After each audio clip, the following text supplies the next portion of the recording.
Thanks for having me. How are you? I'm great. And I am so happy to have you as my guest today because it cannot be of more uh, in a timely manner what's going on with the stock market. So I can't wait to hear all of your input. But do me a favor and just tell our audience who is Anmol Singh. Yeah, perfect. I've been trading the stock market since I was 18 years old. So I'm on my 15th year now trading. That's all I've done. Never had a job, and this has kind of been my main thing since my college days. So I've been doing that, and then I run livetraders.com, which I started in 2015. That's a coaching and training company. So we teach people who want to get involved with the stock market, whether they want to do it as a career like me full time, or whether they have another business, have another job, but they still want to be involved in the stock market. So we do trainings and courses and things of that nature for those people. And I'm the author of the book Prepping for Success: 10 Keys for Making It in Life, and the Success Journal. And I have my third book coming out next month. So looking forward to that. But yeah, I'm otherwise just entrepreneur. Have other business ventures too. Got some Okay. expertise in real estate as well. All right. So you are a true multi entrepreneur, a serial entrepreneur, right? Yes. So tell me, before we go into our topic that is so hot right now, and that is the market, the stock market, crypto, I mean, everything. The economy is just in a roller coaster. And I would love to hear your input about all of that. Uh, but let me ask you first, what made you get into that whole stock market and the economy and crypto? And what made you go that route? Yeah, I think this was the last thing that I thought that I would ever be doing. Because growing up, I was not very good at math. I hated numbers. Anything to do with numbers, I was like, that's probably not for me. Until I started like looking into it, and I started like reading more about it, researching about it, and then I just found myself becoming like really curious. Like, okay, why does stocks go up and down? Who decides that? One day's up, one day's down. What's the reason for that? So like, I became really curious to try to figure it all out, and I think that curiosity led me on this journey of trading. But I was a complete typical shy introvert kid in my dorm room and playing Xbox all the time. So all that really changed is I just substituted the Xbox for another computer, and now I'm still doing the same stuff over there. So I think for me the attraction was, if I can figure out the markets, then I don't have to rely on anybody, right? There's no office politics. There's no being going to office in the traffic. And there's also like nobody else who's going to dictate my results. It's like the greatest meritocracy. It's you and the computer. So whatever you decide, you make or lose. There's nobody like third party influencing my results. So I think I really like that portion of trading. I But we're think talking about day trading right now. yeah, I mean, Or I do all of it. I do day trading, and then I also do what we call is swing trading, where we're holding stocks for maybe a few days, few weeks, rather than getting in and out the same day, what a day Mhm. trader would do. And then we also have long-term investments as well. So I like to do all three. So day trading is sort of like my income, right? The income producing style. The goal is to make an income, live off it, and pay your bills. And then swing trading is where we build wealth, where we take an account where we keep growing it into a bigger sums of money. And then investing is where you're not really being active in it. You're just buying the stock market every month using your profits from your trading. So it all kind of like ties in together for me. I think that is probably what most people do. They just say, okay, here is XYZ amount per month, and I'm just putting it away, putting it into the stock market or whatnot on a regular basis, cost averaging in, so to speak. And then in hope that when they retire, they have a nice nest egg. Now, for those who are observing the market right now, especially those who are at retirement age, like I am, right? I mean, I still have my businesses. I am not quote unquote retired, but there are a lot of people who all of a sudden see their portfolio, I mean, drastically go down. What do Mhm. they do? Can you say anything to that point? If somebody is finding themselves now, hey, I wanted to retire, but now what? What Mhm. can I do? Yeah, so I think a lot of that comes with preparation. Like if you and I were having this conversation last year, I said that on many different podcasts. Like if you are, closer to retirement or at retirement, you want to start taking your profits on the stocks and maybe having some, cash securities or fixed income where at least your money's safe and it's going to grow at a slower pace, but it's going to grow. At least you're not losing it, right? It's fixed income. Whereas with stocks, there's a lot of volatility and a lot of risks. Now, as a investor who's less than, let's say, 50, 60 years old, you don't really have to worry about it too much because every 10 years, the market's higher than where it was the last 10 years, every single time, right? So these short-term downturns are going to be short-lived and the market is going to come back up. Now, the tough, tricky part becomes for people who are maybe, 2 to 3 years from retirement or they're there now, right? Now that becomes tough because it might take maybe a year or so for markets to come back up. So if you need money right now, then again, it all starts with preparation. I don't think Mhm. selling now is a great idea, right? I think the markets have already dropped 25 something percent. So I don't think selling now is a great idea. You might better off just holding. And I do think that towards the end of the year, we're going to come back and resume our uptrend. So there's just going to be a short term period. Now, if you're an investor, you don't have anything to worry about, right? Just keep doing the dollar cost average, right? And then eventually you are going to make that comeback. But again, the tricky part was retirement, but it starts with preparing beforehand. So Yeah. anytime you see the markets are up like 50, 60% over the last few years, that's the time to say, okay, you know what, let me change my portfolio. Rather than being like 80, 90, 100% stocks, let me do maybe 20, 30% stocks and let's do some fixed income. So now you don't have to worry about retirement. That is very good advice. And I hope that everybody who's listening to it will take note of that.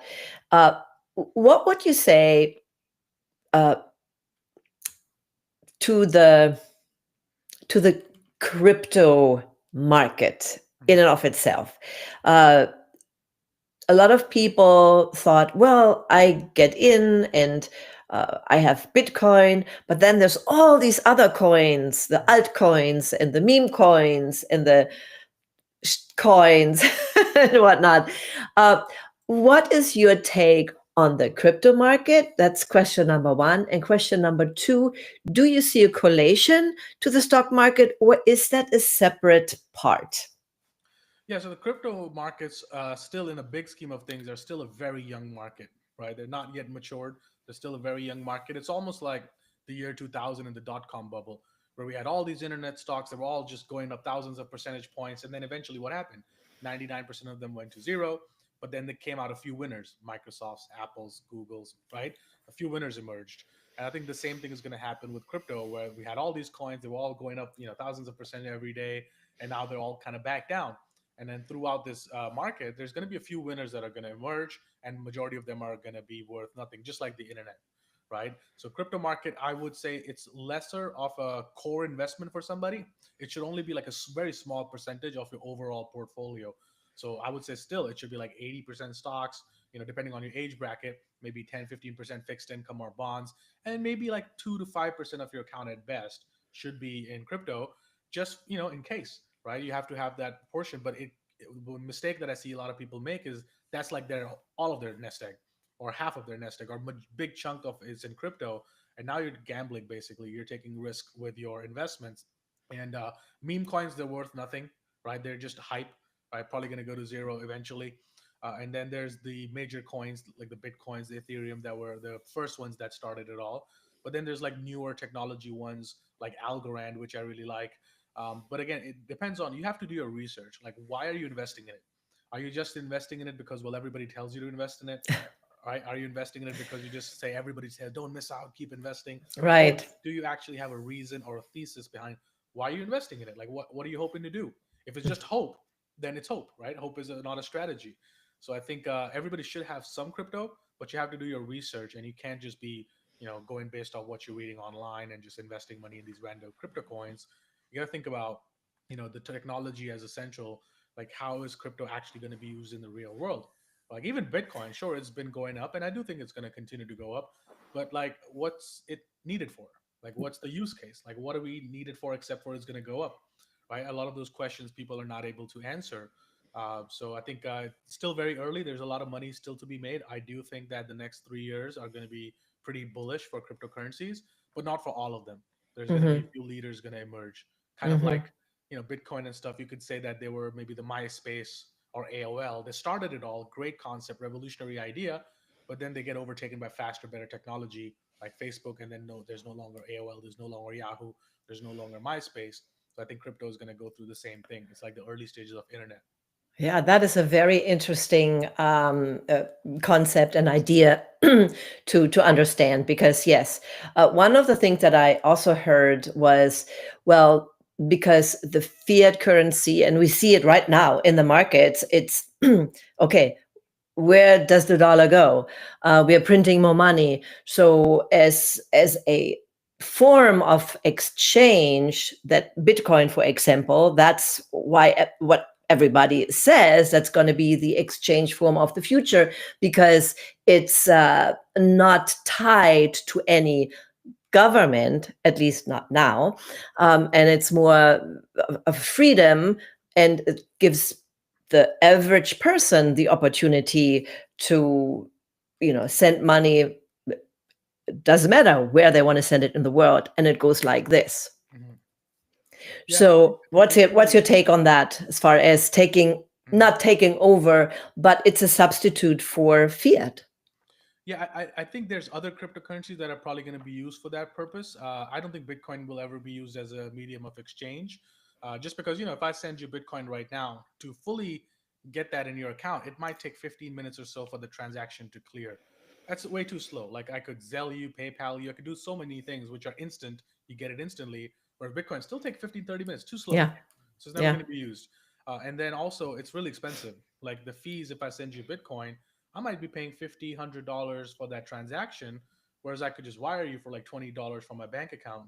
So when you think about it in that regard, then you're like, can't be used as a medium of exchange. I think Bitcoin is more like a store of value, kind of like gold, like a digital gold, where Mm-hmm. people are going to just park their money in it just because there's limited supply. Then eventually it's going to keep going up slowly because just there's only 21 million of them, right? Right. So I think that's why it's going to keep going up, but I don't think it's ever going to be used. I think that's the thing is like how much will it keep going up to until people realize that okay, what are we going to do with it now? I think that there, but markets can stay rational longer than you can stay solvent. In the meantime, as a trader, I would trade it. I have some Bitcoin, I'll trade it, I'll ride the momentum, but I know that that's not really an investment. That's for me as a trade that I'm hoping it's going to go up and I'm going to take my profits and I'm going to get out. But like for Mm-hmm. example, the other cryptocurrency I mentioned, Algorand. So if I send you that, that's 2.9 seconds. Transaction is done, right? And the fees are like 0.0001. So now you have the benefits of being used. I think Mastercard is currently going to launch something with that. So I think there's other hidden gems to look into. But the problem is most people don't do their research, right? Because it's hard. It's a lot of technology. Even me, Mm-hmm. when I got into it, I was like, I don't understand a lot of this blockchain stuff. But then I, really delved into it, did a lot of research, spoke to a lot of people and professors at MIT, and they kind of agree with this whole thesis that I have. I see. And how long have you been doing this now? So the stock market, I've been in it 15 years. Crypto, I got into it in about 2019, 20. Okay. So yeah, about Yeah, that it's time. about when I started, but Yeah. I'm not a wizard by all means, but that's when I guess a lot of people started getting into it and learning. And for me, it was all like gibberish at the beginning, but I just kept learning and learning and listening to different people. So you Mhm. now help people. You have like a course, or how do you help people understand the stock market, crypto market, and the financial world in and of itself? Yeah, so we definitely have courses and programs, and once a year we do like a live event where we take a closed group of people and like just lock them in a room with me for 4 days, and then we kind of teach them everything about what I do. But I think the biggest learning takes place is on our live streams. So I stream myself trading every single day. So win or lose, people get to see it in real time, everything that I'm doing. And I think that's the best place to learn because not only do you see me, do all the stuff that I'm teaching in the courses in real life market environment, but then also I think it's really important for people to see what happens when I lose, right? Like how do I handle myself? Like I'm not emotionally out of control or I'm not taking extra risk because I want to get it back. Like I'm still very emotionally in control. And I think those are the best learning experiences because Oh that's how yeah. I learned. And I think Mm, that's the best place for people to learn. Yeah, and I cannot agree more. When I first started out, I had no idea what to do, and and then I was at the minute chart, and it was one of those days. I we started out with a little bit, a couple $100. All of a sudden, like, oh, I have $800. Wow! But I didn't put a stop loss. I didn't know anything about this, and Yeah. all of a sudden, oh, and then I lost. Oh, I lost $600. Oh my God, it was such an emotional roller coaster. And those are the things, I guess, when you start out, you have to learn not to bring your emotion into it and have a plan when you do that. Yeah, absolutely. Because the strategies are easy to learn. Like if Yeah. somebody takes a course or whatever, you can learn everything you need to know about charts, and you could be the best chart reader, the best person to recognize patterns. But the psychology is like 80% of trading, right? It's 80% is like being confident enough to pull the trigger when you see the trade, so you're not hesitating, right? And then when you take the trade, being disciplined enough to actually follow through as per your trading plan. So that means getting out when you're supposed to get out. If you're wrong, taking your stop loss, right? And also at the same time, having a target in mind that if it goes there, you're selling it. What most people end up doing is the stock is going up to their target, but then they don't sell it. Maybe it's going to go higher now. I'm going to keep holding, right? Yeah. And then Yeah. it goes down rather than taking a small loss, they'll keep holding. Maybe it'll come back up. I think those maybes are what destroys most traders, is because if it's maybe, then you don't have a plan, right? And That's correct. anytime I take a trade, before I get into the trade, first thing I decided, where am I going to get out if I'm wrong? What's my risk on this trade? And then where am I going to get out if I'm right? Every good trade has three elements: what's your entry, what's your stop, what's your target. And I think that's the way to build like a trading system. So then it's not about making money on that one trade. It's about, okay, a sample size of 100 trades. Overall, am I going to make money or not? I think that's the way to think about trading. Right. Do you have a certain like percentage that you say, okay, this is a maximum percentage of loss? I heard like different things like 3%, 10%. Yeah, I don't use percentages. What I use is dollar amounts. So let's say you tell yourself, okay, if I lose $1,000, I'm okay with it, right? And maybe for some people it's going to be $100. It's not going to be 1,000. Or maybe you're Hmm. okay losing 100. So let's say if you're okay losing $100 and you buy a stock at, let's say, $50 a share, right? And you say, okay, if it goes under 49, I'm going to get out, right? So now you're risking $1 per share. So if you only Hmm. want to lose $100, then you can buy 100 shares. So Yeah. then there's no surprises, there's no risk, there's no uncertainty. Oh, what if I lose 1,000? You can't, because you're gonna put a stop loss at 49. You bought 100 shares, you bought it at 50, it goes down to 49. You lose exactly what you planned on losing, $100. So there's no fear, there's no uncertainty, and you've already accepted that risk when you took the trade, right? Hmm. The fear happens when people just buy random amount of shares. They have no idea what the risk is. So now it's going down. Now fear kicks in, and they're losing more than they intended to. So I automate it. If it hits the stop loss, there's no questions asked. Like I'm out. They're not taking chances with that. And then the winners, I try to make them at least twice the size of my average loser. So same example, bought it at 50, stop loss is at 49. Well, the target's automatically for me going to be 52. So now I have a 2-to-1 ratio. So if I Ah, just do that 2-to-1 ratio, I only need to be right 34% of the time. Now, as a professional trader, you're going to be right 60, 70% of the time or more. But even if you write 40% of the time, right? 40 times you make two, you made 80, right? yeah. And 60 times you lost one, you lost 60. Net, net, you're going to come out ahead 20. So, what we're trying to do is we're trying to be the casino, not the player in the casino, but we're trying to be the casino. Yeah, that's a very good take on that and how you explained it. And one of the things you said that the 2080 rule, and this is with everything, the mindset is so super important. When I had my performing arts school and I had an agency and I got aspiring performers started in the entertainment industry, but then I observed why are some successful and some not. They're equally talented. And it came down to mindset, to how you apply everything. 80% is your mindset, the goal setting, the systems, and your attitude. And this is in life, period, right? That's the 2080 rule. So I'm glad that you mentioned that. I want to ask you too. Was there a time in your life where it doesn't matter if it's trading or anything else where you were really stuck, or it was a situation that you really had to get through and over it to become your next greater self? Yeah, I think for me, there's a couple of things that come to mind. I think one of them was regarding health, right? So for me, there's a time where I was just focusing on making money. That was my only goal, right? And I got there, but in the pursuit of like chasing that money to achieving that success, like my health was a complete mess. So I had all the success, I had all this money, but like I'm gaining a lot of weight. I'm not working out. I'm not eating well, and I'm just going out all the time, right? Because I made money very early in my 20s, so you're out there, you're making it happen, and in the process, like I was kind of losing the success that I built it on. So I started very disciplined, successful, got there, kind of let myself go a little bit, became a little complacent, and just the health was a mess. And I saw my results started to go down because my mind was just not in it, right? And I think for me that was to overcome that hurdle, which I only really did like as of like 2 3 years ago.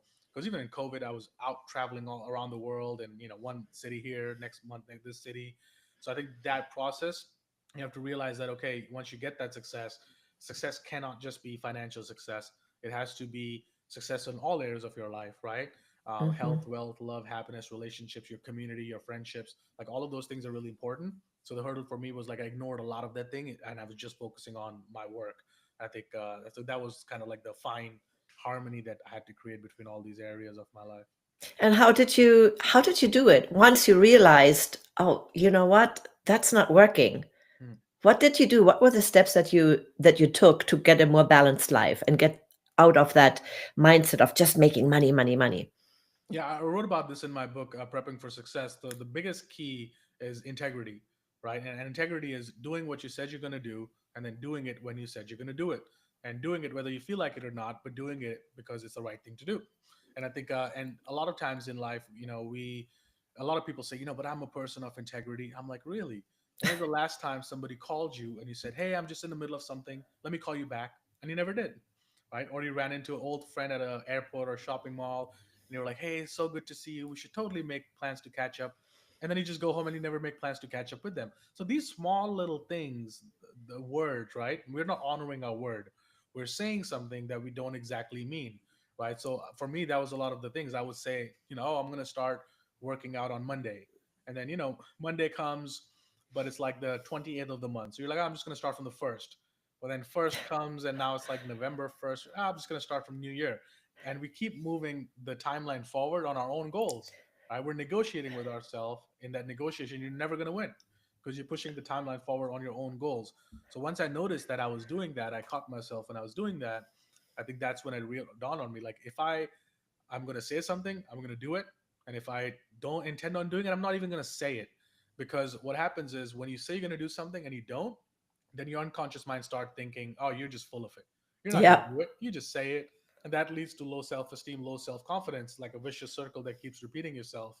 And I think for me it was like breaking that cycle.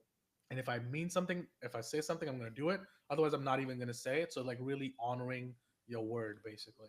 Yes, so good, so good what you just shared. And absolutely important if you want to make any changes in your life, if you want to achieve anything. And so your book is called, one more time. It's called Prepping for Success, 10 Okay. Keys for Making It in Life. This one right Hmm. here. And yeah, I mean, I'd love to give your copies, listeners, a free copy of my book. Oh, wonderful, wonderful. Well, we make sure that all of this will be put into our show notes. Uh, so where were you originally born? Were you here in the United States? Which state or somewhere else? Yeah, I was born in India, and then I went to London to do my university degree. And in London is when in my dorm room I really got into the stock market. And then 2015, when I had saved up enough of my own money, that's when I moved to the U.S. Hmm. So I am also originally not from the US. I live here now for 30 years, but originally I'm from Europe, from Germany. And I've been traveling the world. During my time, I was an actress and director. And for you too, coming from a totally different continent like I do, and studying in a different country and traveling around, what would you say to our listeners was your greatest takeaway or what you've learned from being in different countries that made you different or realize something important? I think the biggest realization for me was like, even though all these different countries that I've been to, different ways of living, different cultures, different languages, different just ways of living, but deep down inside, we're all the same. It's the same Yeah, exact emotions, same exact struggles, same exact things people want from their life. I think that was the kind of the biggest thing, that even though we're all different, we look different, different skin colors, different everything, but it's literally all the same.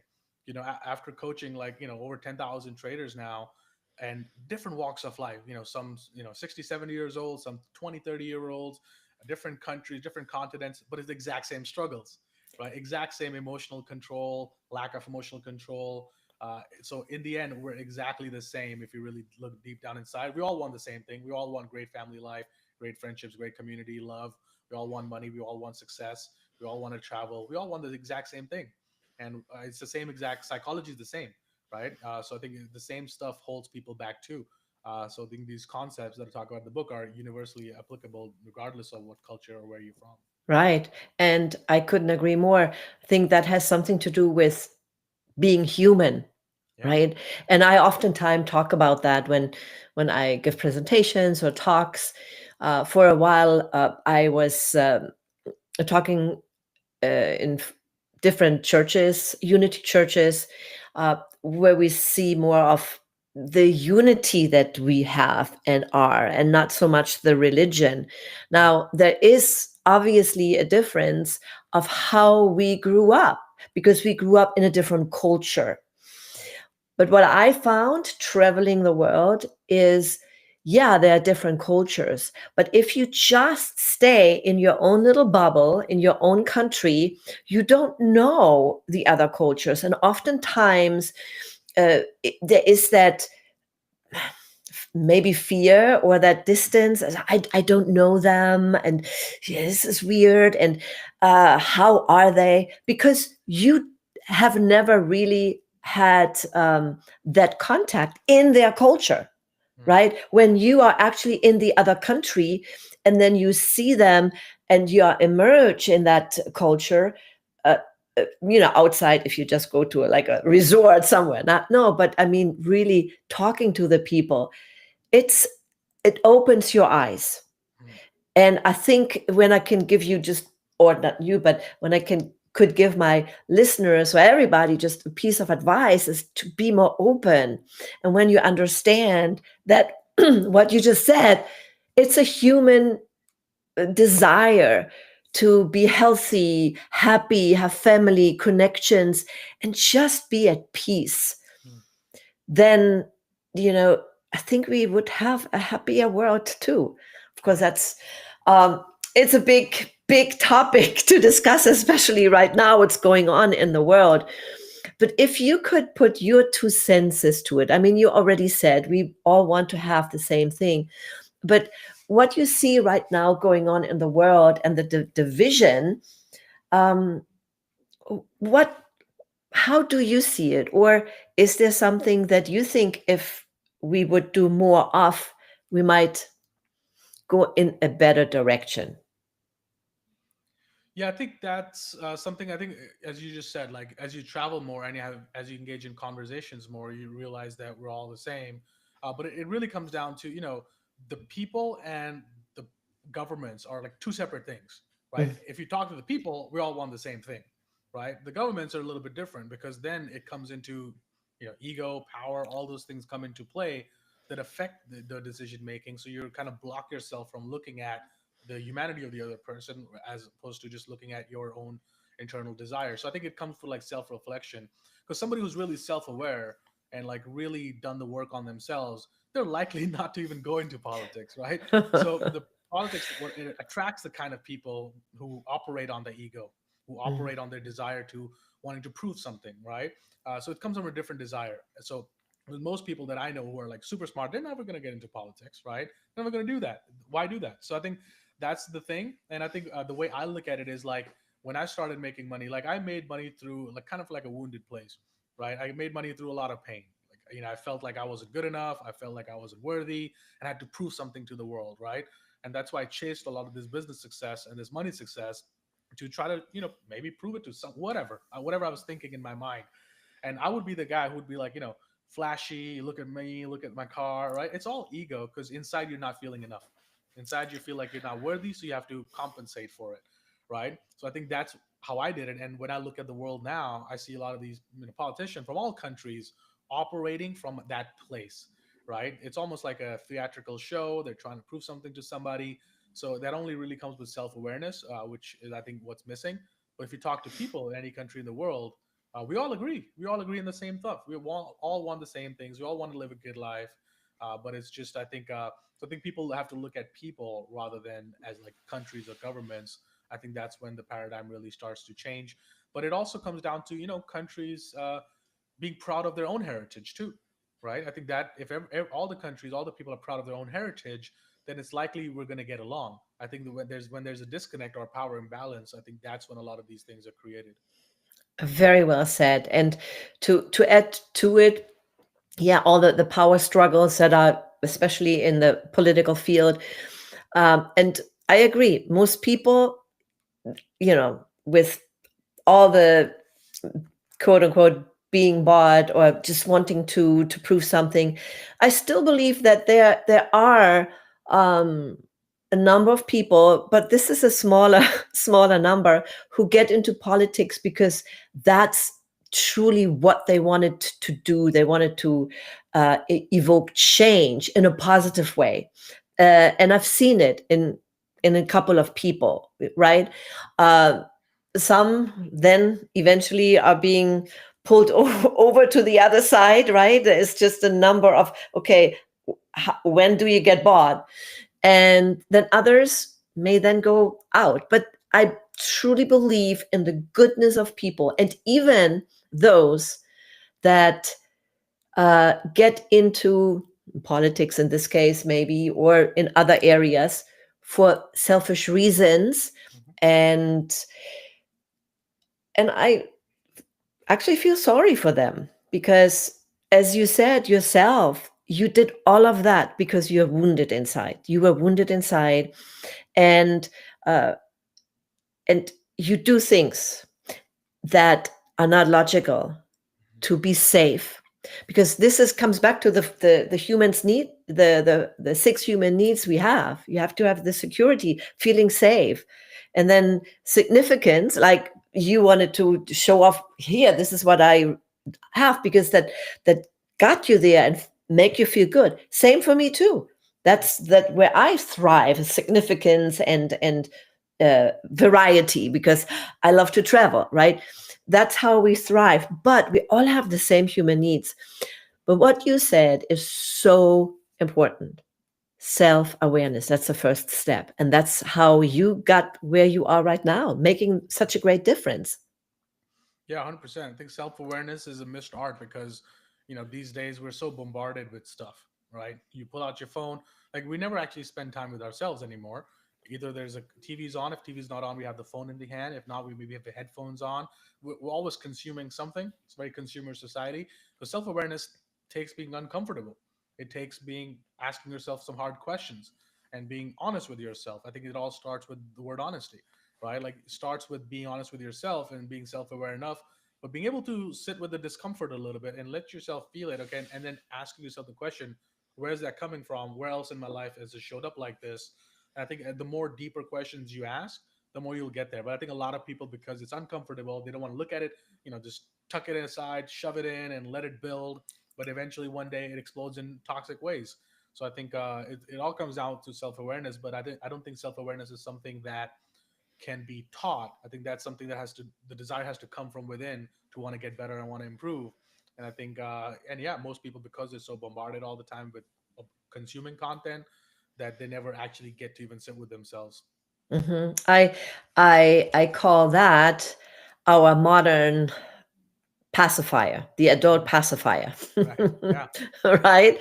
So, okay, here you have it. So don't even look at those things that could make a change in life, right? Mhm. So, so good. I'm so glad that we had this conversation, because what you shared today, Anmol, is so needed for people to hear. And even for you, I mean, you said, this is who I was. Mm, And that change made you then make a difference by writing this book. yeah. So if people want to get the book, where is it published? Or if it's on your website, where can they get it? Yeah, it's available everywhere, Amazon, Barnes and Nobles. But I'd love to give you listeners free copy of it, so they can just go to go.unmol.net, and then they can just cover shipping wherever in the world you are. Would just ship it to you. So at the go.unmol.net, they can grab a free copy. Well, that is wonderful. Thank you so much for that gift. And I can only say, get that book because there's so much wisdom. And if you want to be successful in your life, there are certain steps that we have to do, we have to work through. And this is a great guideline to do that. And I'm thankful for that. If you could leave our listeners with one piece of advice or anything that you want to say that I may have not asked you, now it's your time to do so. Yeah, I would go back to the earlier point we made about integrity. So like sit within yourself. I think after this podcast, the best thing people can do is just don't move on to another one, another episode, another video, and just get in the consuming loop. But kind of sit with yourself and notice, okay, where else in my life do I think I have a loss of integrity? What are some of the things that I have been saying that I want to do, but I didn't do? Sort of like if you go back in 2020, everybody in 2019, let's say everybody was like, I want to start my business. I want to start this side hustle. I want to start my podcast. I just don't have the time. I have my job. And then 2020, they have all the time in the world and they still didn't do it. So I think notice like what are some of the things you said you're going to do that you haven't done, right? Asking yourself those questions. And then more importantly, don't apologize for it. Oh, sorry, I didn't do it. No, no, no. What are you putting in place to ensure that doesn't happen again? What are you putting in place now to ensure that you follow through on your word, right? For me, it looks like assigning time slots. Everything I said I'm going to do, there's a slot for that on my calendar. So I know 3 to 4, I'm going to do this. 4 to 5, I'm going to do this. So I think just noticing, sitting with yourself tonight, put on your headphones, put some instrumental music, and just start listening, right? Let the universe talk to you and ask it the hard questions of what am I saying? What I haven't done? Where do I need to follow through? And then answers will just come to you. And as they come down, you write it down, journal on it, and assign them time slots on your calendar so they get done. Perfect. Great ending for this episode. And to my listeners, if you liked what you see, we appreciate if you can give us thumbs up, subscribe to this channel, and leave a review or put something in the comment if you have any questions. And I'll make sure once this is finished that we'll put the link so you can get a copy of Anmol's book. The Say the title again. So prepping for success, 10 keys that you Prepping. can get. Yes, prepping for success. Wonderful. Thank you so much for being here today. Thank you. Thanks for having me.